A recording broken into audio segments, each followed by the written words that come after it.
A racist cop pulls over a black man late at night, but when he sees the ID, his face goes pale. He just humiliated the mayor. The sun had just dipped below the horizon, casting long shadows across the quiet outskirts of Huntleyville. The two-lane road was nearly deserted, save for the occasional passing truck or flickering street lamp. A black Lincoln sedan cruised steadily through the stillness, its engine humming softly, windows slightly tinted.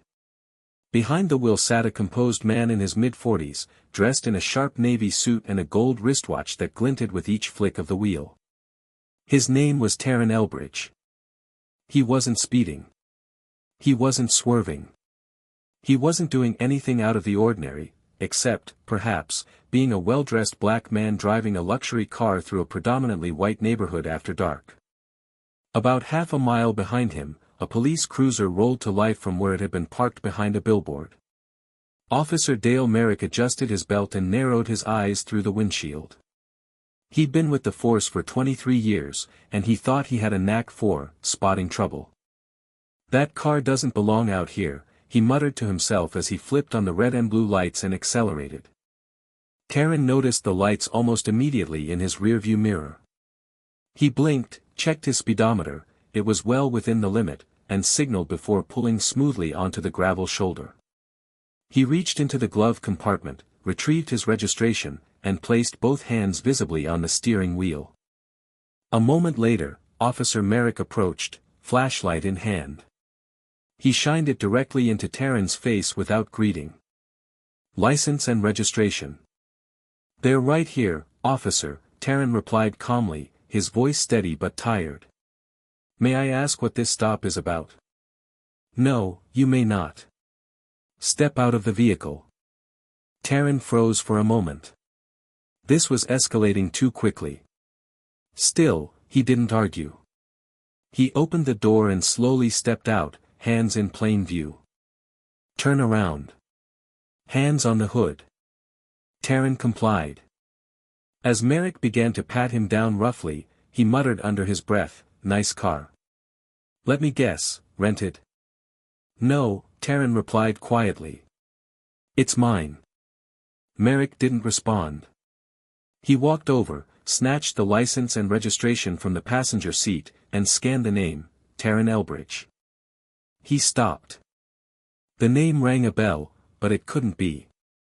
Not this man. Not out here, not tonight. Then he glanced at the ID again. Mayor of Huntleyville. The photo matched. The name matched. The title was printed in bold. For a moment, Dale Merrick stood completely still, his face hardening as the truth sank in. But instead of apologizing, he sneered. Well, he said. "Guess they'll let anyone be mayor these days." Taryn turned around slowly, locking eyes with the officer. Calm, but full of fire. "You just made a serious mistake, officer," he said quietly. "And trust me, you're going to remember this night for the rest of your life." Taryn stood in the cool night air, the gravel crunching faintly beneath his polished shoes as he faced the hood of his car. The chill wasn't from the wind, it was from the humiliation settling deep in his chest. He'd been stopped before. Often. Sometimes for tinted windows, sometimes for matching the description. But never like this. Never as the sitting mayor of Huntleyville. Officer Dale Merrick circled him like a predator eyeing prey, holding Taryn's ID between two fingers as though it were something dirty. He didn't hand it back. Instead, he kept looking at it, as if trying to find a way to discredit what it clearly said. Mayor. Taryn Elbridge. Still, Merrick said nothing about it. He looked Taryn up and down with narrowed eyes, then asked, "You been drinking tonight, Mr. Mayor?" Taryn blinked. "No, officer. I just left a town hall meeting on the south side." "Check your scanner. You'll find my speech was broadcast publicly." Merrick didn't like that.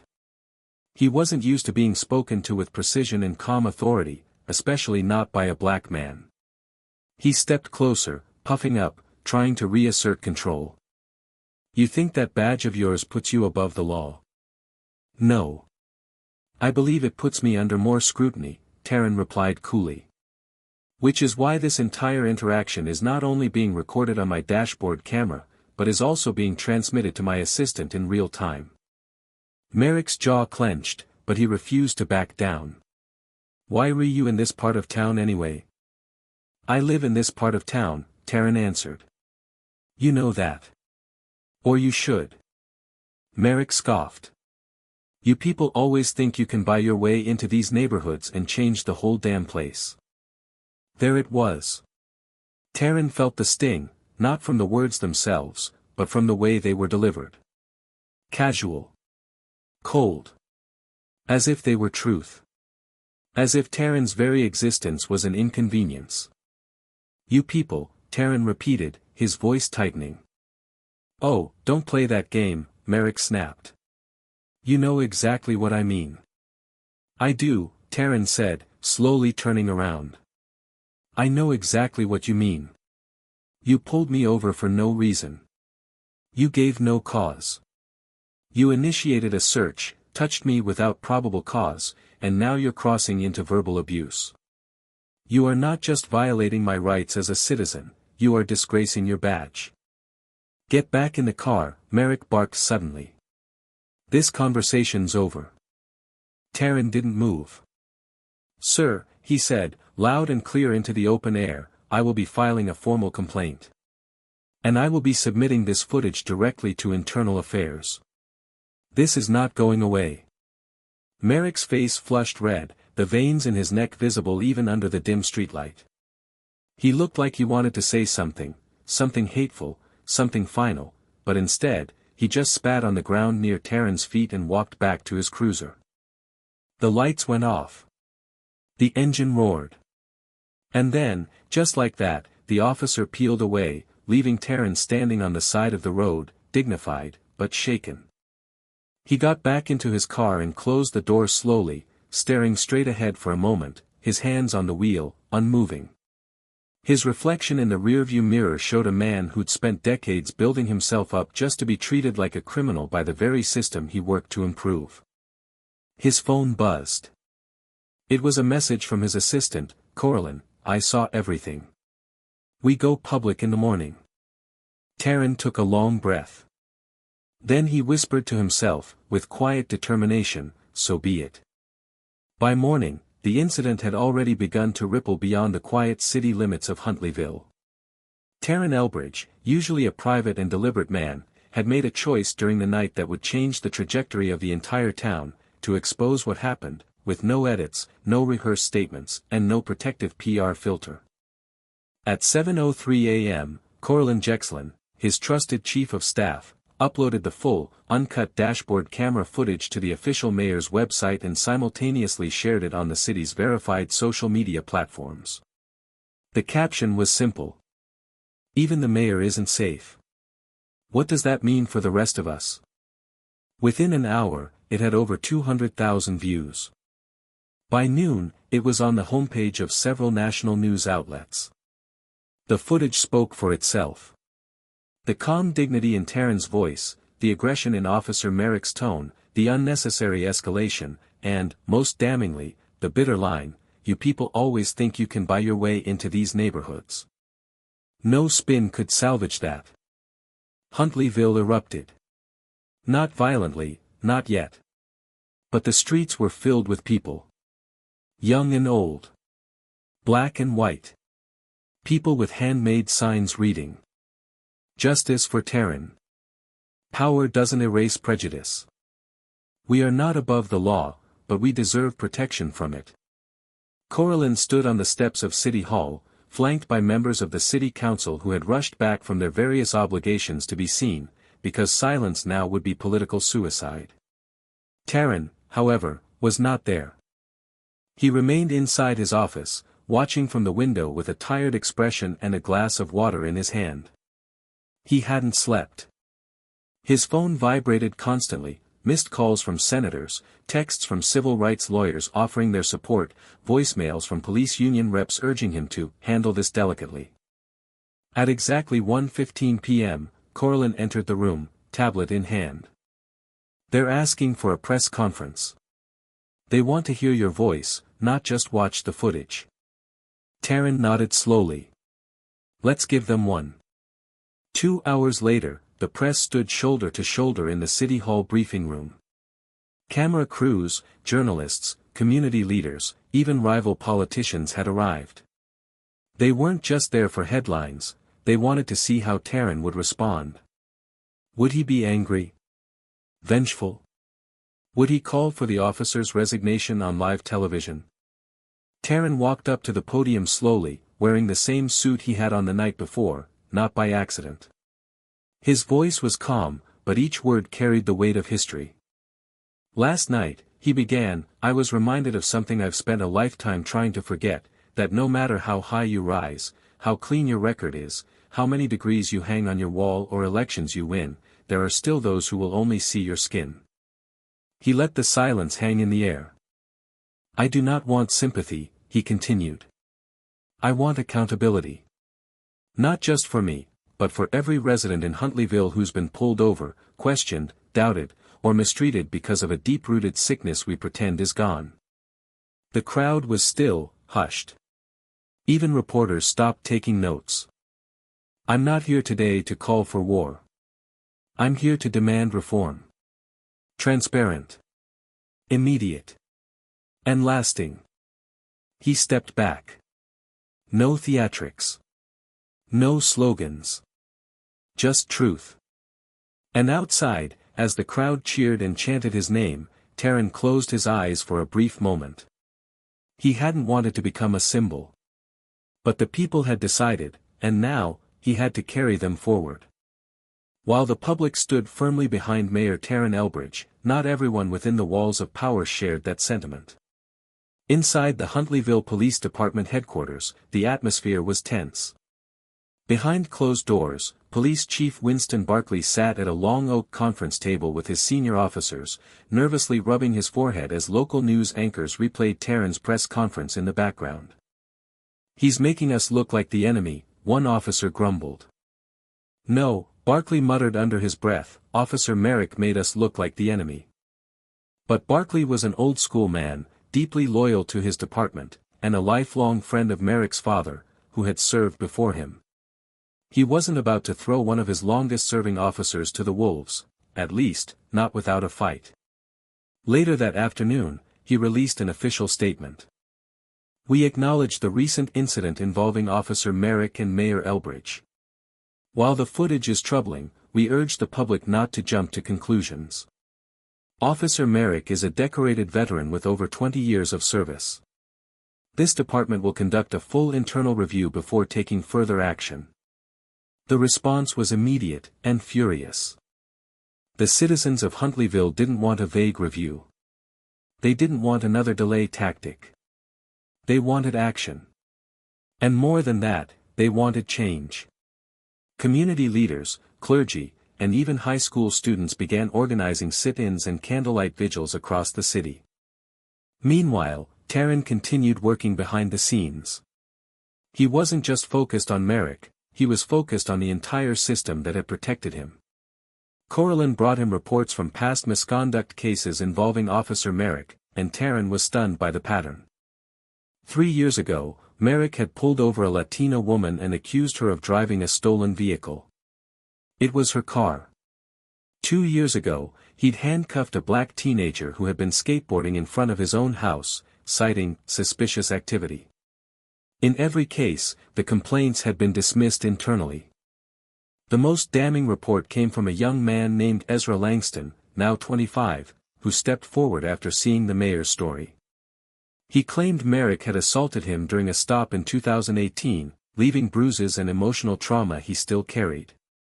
But back then, Ezra had no power. No voice. No video. So his complaint vanished, like so many others. Taryn arranged to meet with Ezra privately. The young man walked into the mayor's office hesitantly, wearing a faded hoodie and clutching a manila folder of old medical documents. Taryn rose from his desk and shook his hand firmly. "Thank you for coming," Taryn said. "You deserved to be heard a long time ago." Ezra's voice cracked when he spoke. "You standing up, it's the first time I've felt like someone up there actually gives a damn. The meeting ended with Taryn promising to include testimonies like Ezra's in a formal proposal to the city council, one that would push for independent civilian oversight of the police department, permanent body cameras for all officers, and a thorough audit of internal affairs. But Taryn knew the bigger challenge would be internal resistance. Later that evening, he received a phone call from an anonymous number. When he answered, the voice on the other end was low and gruff. "You're shaking a hornet's nest, Mr. Mayor. Be careful. Not everyone wants things to change." The line went dead. Taryn stared at the phone for a long moment, then slowly set it down. He wasn't surprised. This wasn't just about racism. It was about power, who held it, who abused it, and who would stop at nothing to keep it. But what they didn't realize was that Taryn Elbridge had faced storms before. And this time, he wasn't alone. The sun had barely risen over Huntleyville when Taryn found himself awake, sitting alone in his kitchen with a cup of untouched coffee growing cold between his fingers. The weight of the last few days pressed heavily on his shoulders. The phone calls, the veiled threats, the silence from key allies, it was all too familiar. The fight for justice was never clean. It was lonely, exhausting, and dangerous. And yet, what stung the most wasn't the threats. It was the memories.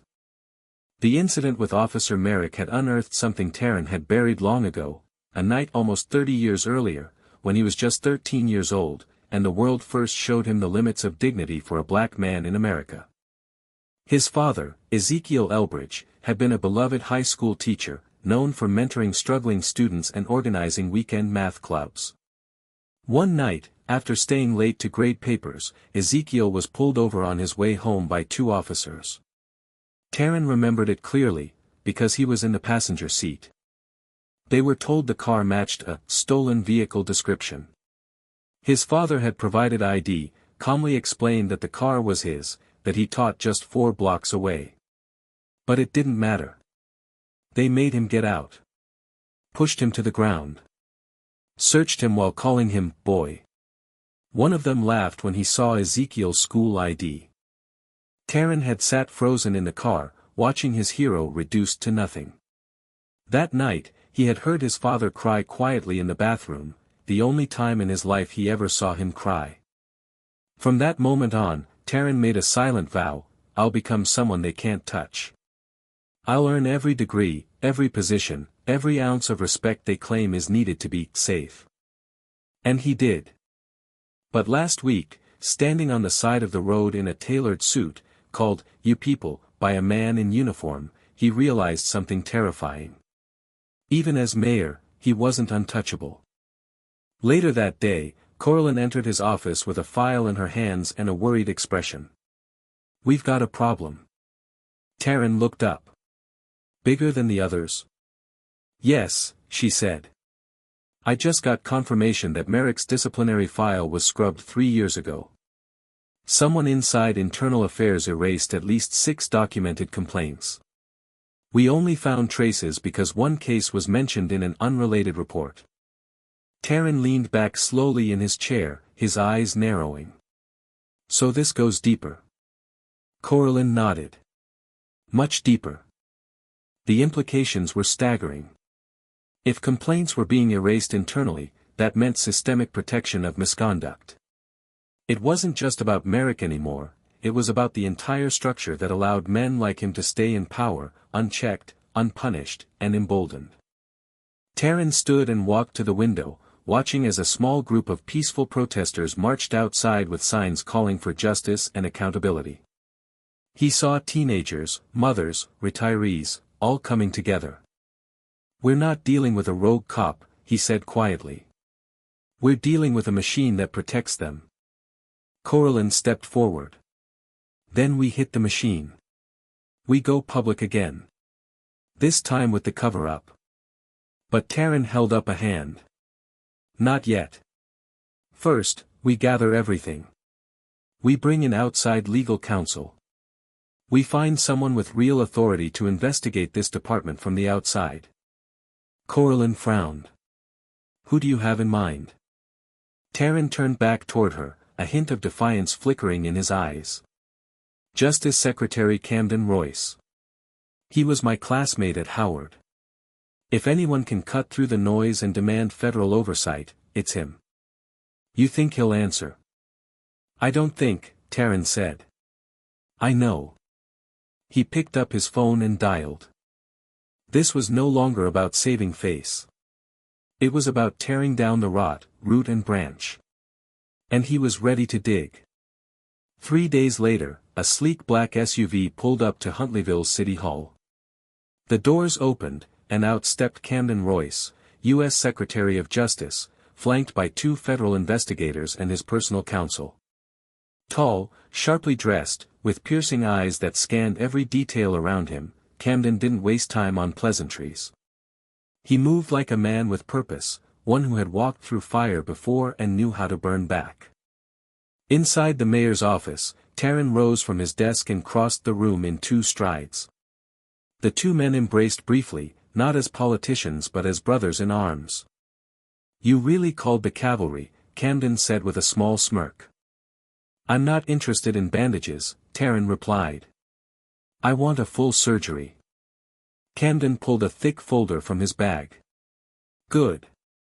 Because what you've shown me so far is just the surface. We've already done some digging. Huntleyville PD has had 3 times the national average for use of force complaints over the past 5 years. Internal Affairs dismissed 92% of them. That's not a department. That's a cover-up factory. Taryn's jaw clenched, but he said nothing. He already knew the numbers would be bad. But hearing them out loud, with no filters, confirmed that the rot ran deeper than even he expected.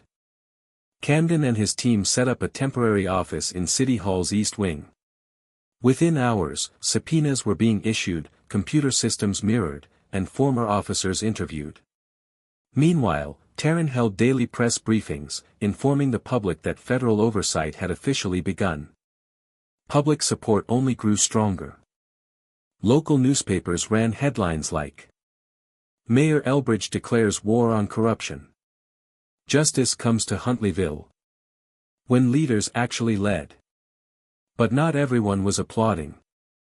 Late one night, Taryn's driver noticed a black pickup truck trailing them from a distance. The next morning, Coraline arrived to find someone had spray-painted "Traitor" across her car door in red. And just outside the city limits, a dummy in a suit, eerily dressed like Taryn, was found hanging from a tree. The message was clear: stop, or there will be consequences. Camden responded by doubling the mayor's security. But Taryn refused to be intimidated. I won't live in fear in a city I was elected to serve, he said during an emergency press conference. And I certainly won't back down because cowards think shadows make them powerful. Inside the Huntleyville Police Department, Chief Barkley was spiraling. His every move was being monitored. Investigators had seized his computer and uncovered a damning chain of internal emails, one of which directly instructed staff to delete Officer Merrick's complaints to avoid media fallout. Barkley called a closed-door meeting with a few trusted allies on the force. We need to protect our own, he hissed. The mayor's staging a coup. But there were cracks even within his inner circle. Some younger officers, seeing the truth laid bare, had begun cooperating with federal agents. One officer anonymously submitted audio recordings of supervisors using racial slurs during roll calls. Another turned over a thumb drive filled with documents Barkley thought were long destroyed. The machine was crumbling from the inside.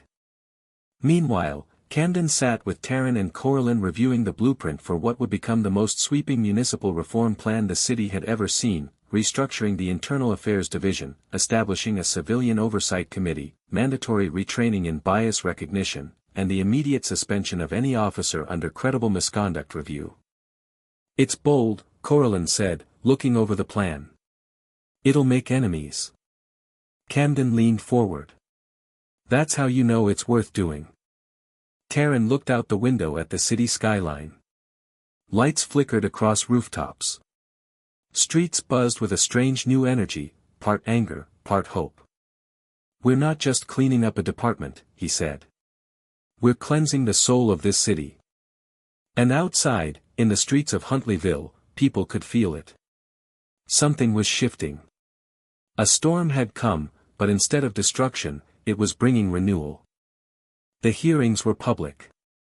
For the first time in Huntleyville's history, the police department was called to testify under oath in front of both the city council and a panel of federal investigators. The proceedings were held in the city's old courthouse, an aging stone building with arched windows and wooden benches, now packed to capacity. Every seat was filled, the aisles crowded with press, activists, citizens, even a few retired cops. The air inside buzzed with tension. Taryn sat quietly in the front row beside Coraline and Camden Royce, his hands folded in his lap, face unreadable. He wasn't there to speak today. He was there to listen. And to watch the truth, no longer whispered in corners, finally come to light. The first to testify was Officer Elias McNabb, a 29-year-old patrolman with 5 years on the force. He looked nervous but determined. When asked why he had come forward, he replied, "Because I joined this department to protect people. Not to protect predators with badges." He detailed instances where fellow officers used racial slurs during arrests, bragged about planting minor evidence, and joked about manipulating body cam angles. He admitted that he had kept quiet for too long, but after what happened to Mayor Elbridge, he couldn't stomach it anymore. Gasps rippled through the room. The words hit hard. But the most powerful moment came when Elias recounted an incident involving Officer Merrick. He pulled over a group of black teenagers outside the rec center. Said they looked like gang members. They were 12. One of them cried. Merrick laughed and said, "Better they learn young." Murmurs of disgust echoed through the chamber. Then came the records. Camden's legal team presented redacted internal memos, proving that Chief Barkley had ordered specific complaint files to be marked non-actionable before they were even investigated. One document showed Barkley instructing a subordinate to bury an excessive force report involving Merrick, days before the department submitted its quarterly review to the mayor's office. Chief Barkley was called to the stand. He looked pale, smaller than usual in his uniform. The confidence he once carried like a shield had eroded. "You're under oath," the federal examiner reminded him. "Were you aware that misconduct reports were being deleted or hidden under your leadership?" Barkley's mouth tightened. "I don't recall." The room stirred. Camden stood. "Let me remind you, Chief, we have emails bearing your name. And timestamps." Barkley swallowed. "I was trying to maintain order. Public trust." Camden's voice was razor sharp. "You maintained silence. You protected abusers. And you let a good man, the mayor of this city, be humiliated on a roadside. That's not leadership. That's cowardice." The crowd broke into quiet applause. The judge banged the gavel, calling for order, but the momentum had shifted irreversibly. That evening, the news exploded. Police chief exposed in widespread misconduct cover-up. Young officer breaks code of silence, calls out corruption. Mayor Elbridge's stand sparks national reform conversation. But the most unforgettable moment happened the following day. Taryn received a handwritten letter at City Hall. No return address. Inside, in shaky handwriting, were only a few lines. "I'm sorry. I was wrong. I let my hate lead me. You were right, I do remember that night. I will remember it for the rest of my life. DM." It was from Officer Dale Merrick. That afternoon, Merrick appeared at the courthouse without legal counsel. He walked to the press alone and gave a trembling statement. "I failed. I failed my badge, my oath, and my city. I judged a man by the color of his skin, not the content of his actions. And that man happened to be a better leader than I ever was a cop. I accept the consequences." The city watched in silence as the man who had once humiliated the mayor now stood publicly accountable, stripped of his rank, but finally facing the truth. Inside his office that evening, Taryn placed the letter in his desk drawer. Not as a trophy. Not as a scar. But as a marker. That even the hardest hearts can be cracked open when truth and courage lead the way. 1 year later, Huntleyville looked and felt like a different city. It hadn't been easy. Reform never was. But brick by brick, policy by policy, and truth by hard truth, Mayor Taryn Elbridge and his team had built something that would outlast headlines, a model for real change. The police department now operated under a new name, Huntleyville Community Safety Division. Every officer, from rookies to senior staff, had undergone mandatory retraining through a national anti-bias initiative developed in partnership with the Department of Justice. Officers wore body cameras at all times, with footage stored by a third-party system to prevent tampering. More importantly, the city had launched an independent civilian oversight board, a diverse panel of educators, lawyers, former officers, and community members who reviewed every use of force case and misconduct complaint. They held real power. They could suspend, recommend terminations, and refer cases to the state attorney. Taryn stood at the podium inside Huntleyville's restored town hall, sunlight streaming through high-arched windows. The room was filled with citizens, no longer angry or afraid, but proud and hopeful. Beside him stood Coraline, calm and composed as always, with her tablet tucked under one arm. On his other side stood Camden Royce, whose presence had helped ignite a wave of reform in cities beyond Huntleyville. Behind them were the first graduating officers of the Justice First initiative, a class of new recruits trained not only in tactical response, but in de-escalation, cultural competency, and restorative justice. Among them was Elias McNabb, now promoted to sergeant. And seated in the front row, beaming with pride, was Ezra Langston, the once dismissed victim, now working as a youth outreach coordinator in the mayor's office. Taryn stepped forward. His voice was steady. Measured. 1 year ago, I stood here bruised, not physically, but in spirit. I had been humiliated not just as a man, but as a symbol of this city's promise. But that moment, it was a gift in disguise. It pulled back the veil. It made us all see the cracks we'd grown too comfortable ignoring. He paused, letting the silence speak. But today, I don't stand here in pain. I stand here in pride. Not because we erased the past, we didn't. But because we confronted it. And from that confrontation, we built something stronger. The crowd rose to its feet in thunderous applause. Outside the building, murals had been painted on city walls. One showed a faceless black man with a mayoral pin, standing tall with words written above him. Dignity doesn't need permission. Another mural depicted a hand reaching down to help another up, with the words, "Justice is a team sport." Taryn exited City Hall that day not into chaos, not into fear, but into sunlight, surrounded by people cheering not for a man, but for a movement. Later that evening, back in his office, he pulled open his desk drawer and looked at Merrick's letter again. He still hadn't replied. He didn't know if he ever would. But he left it there, folded neatly next to the city's new charter, 2 documents, one of shame and one of hope, side by side.